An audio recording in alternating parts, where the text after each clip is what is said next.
PM Wong's trip also marks a diplomatic milestone, 60 years of relations between Singapore and its long-standing partners. Claudia Lim with more on why the partnership with the region is crucial to Singapore.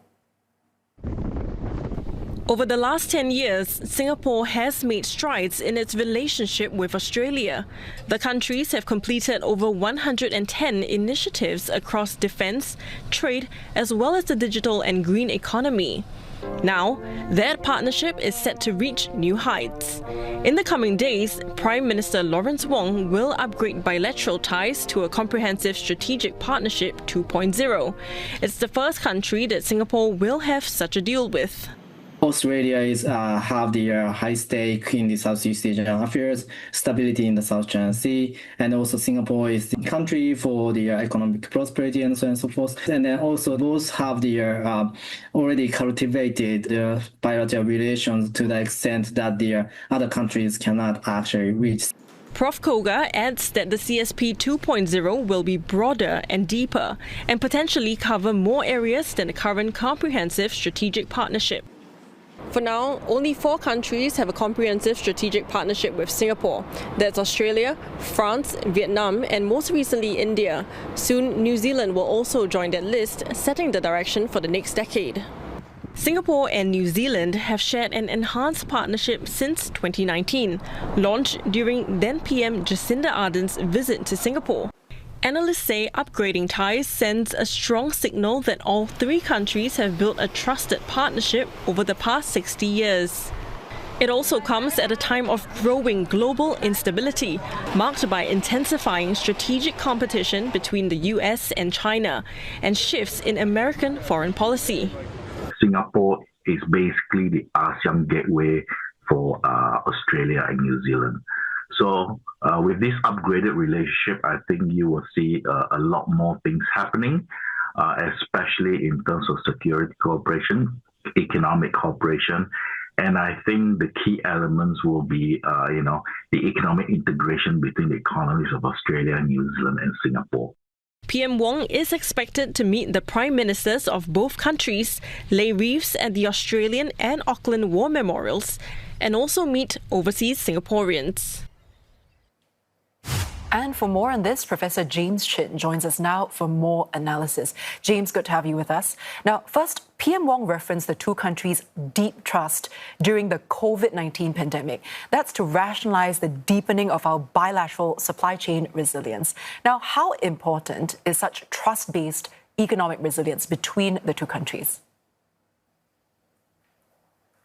Good evening. So I think the trust between Australia, New Zealand and Singapore actually goes back a lot further. So you have to remember that the oldest security mechanism in Southeast Asia, the 5 Powers Defence Pact, actually consists of Australia, New Zealand and Singapore and Malaysia and the UK. So they've always had very close relations. I think one of the things that's often missing from the discussion is the fact that, there's actually a lot of people-to-people relationship between these 3 countries. So, for example, we know that more than 10,000 Singaporeans have actually studied in Australia and New Zealand, especially at the university level. And there's a huge Singaporean community, for example, living in Perth. Perth seems to be the favorite place. There are lots of real estate investments. Singaporeans have invested more than $80 billion in Australia. And as you rightly reported, one of the major telcos in Australia is actually owned by Singtel. So I think it's really important to understand that the relationship is very deep. And what the CSP 2.0 will do is sort of send a very important signal to the people of all the 3 countries that relationship can only get closer. Let's talk a bit more about the CSP then. With the already close relationship, as you've mentioned earlier, between the 2 countries, how transformative would that upgrade in the comprehensive strategic partnership actually be? What could we expect to see come out of this? So I think they will really go into new areas that CSP 1.0 sort of did not look into in detail. So, for example, we know that due to the geopolitical tensions and the new policy coming out of the Trump administration, the uncertainty, So I think CSP 2.0 will have to deal with that. The AUKUS thing is also something very new that was not covered in the first one. But I think the key thing is really sort of try to integrate the three economies closer together. There are lots of new things that they can look at. For example, cybersecurity, supply chain, and also I think the big thing in the coming years will be green energy. I think Singapore is trying to be the regional leader for green energy. And also, I think Singapore sees itself as a gateway for Australia and New Zealand companies trying to build a foothold in the whole ASEAN region. And apart from all these areas of possible cooperation you've just mentioned, there was also talk of possible mutual access to defence facilities. How significant is that, especially in the context of regional security at this time? It is significant, but you have to remember, right? The Australians have always provided bases for Singapore. We know that part of the Singapore Air Force is actually based in Western Australia, and Singapore always have access to, for example, jungle training in Queensland. So the Five Powers Defence Pact is really the bedrock of the security thing in Southeast Asia. It simply means that the relationship will get closer.